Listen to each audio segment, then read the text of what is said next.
అందరికీ నమస్కారం అండి.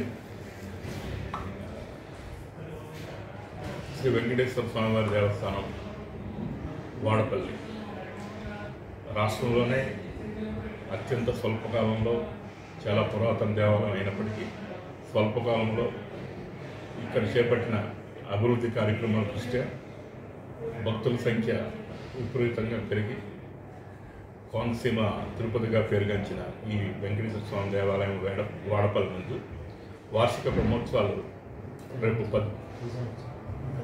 ఉత్సవాలు ఈ నెల అంటే ఏప్రిల్ 18వ తారీఖు నుంచి 24వ తారీఖు వరకు అత్యంత వైభవంగా చేయడానికి దేవాలయ ధర్మదాత తరఫున మా కార్యనిర్వహణాధికారి కమిషనర్ కిషోర్ కుమార్ గారు, సిబ్బంది, అలాగే మా జిల్లా అసిస్టెంట్ కమిషనర్ నాగమల్లేశ్వరరావు గారు వీరందరూ కూడా ఒక ప్రత్యేక శ్రద్ధతో ఈ కార్యక్రమాలు నిర్వహించడానికి నిర్ణయం తీసుకున్నాం.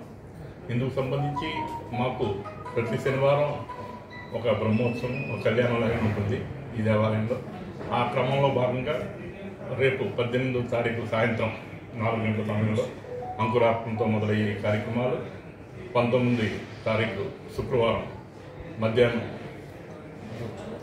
రథోత్సవం 2:30-3 గంటలతో పురవీధులకుండా కాకుండా ఈ దేవాలయ మాడవీధుల్లో ఈ రథోత్సవం కార్యక్రమం అయిపోయిన తర్వాత 6 గంటలకి స్వామివారిని శాస్త్రోక్తంగా వైఖాన సాగమ పద్ధతిని అనుసరించి ఇక్కడ కళ్యాణ మండపానికి తీసుకెళ్తారు.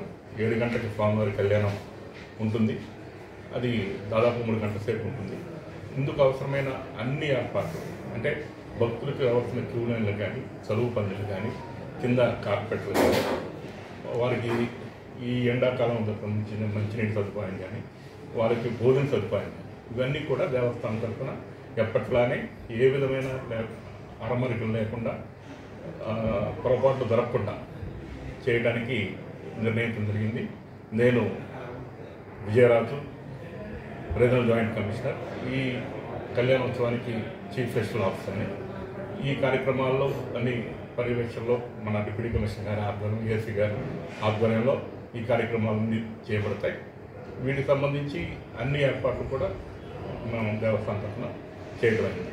భక్తులు కూడా శుక్రవారం రాత్రి కళ్యాణం, యథావిధిగా శనివారం నాడు కూడా భక్తులు అశేష సంఖ్యలో రావడం జరుగుతుంది. తరువాత తెప్పోత్సవం కార్యక్రమం గోదావరి నదిలో జరుగుతుంది. ఈ కార్యక్రమం అనేది కూడా వార్షికంగా 22వ తారీఖు సోమవారం నాడు తెప్పోత్సవం ఉంటుంది.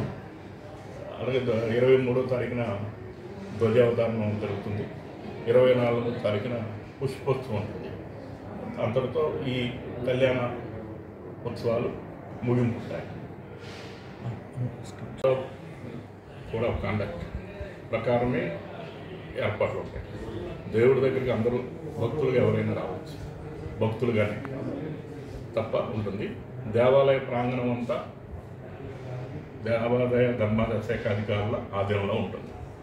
40 మంది కార్యనిర్వహణాధికారులు near by East Godavari, Konaseema జిల్లా, అలాగే కాకినాడ జిల్లాలో పనిచేసే కార్యనిర్వహణాధికారులని మేము 2 రోజులు కళ్యాణోత్సవం రోజు నాడు, నెక్స్ట్ సాటర్డే కూడా దాదాపు 40 మంది మా సిబ్బంది ఉంటారు.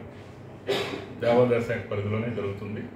మిగతా డిపార్ట్మెంట్లతో కోఆర్డినేషన్, లైన్ డిపార్ట్మెంట్తో కోఆర్డినేషన్ ఉంటుంది. అంతవరకే కార్యక్రమాలన్నీ దేవాదాయ శాఖ పరిధిలో దేవాదాయ శాఖ అధికారుల సమక్షంలో ఈ కార్యక్రమాలు జరుగుతాయి.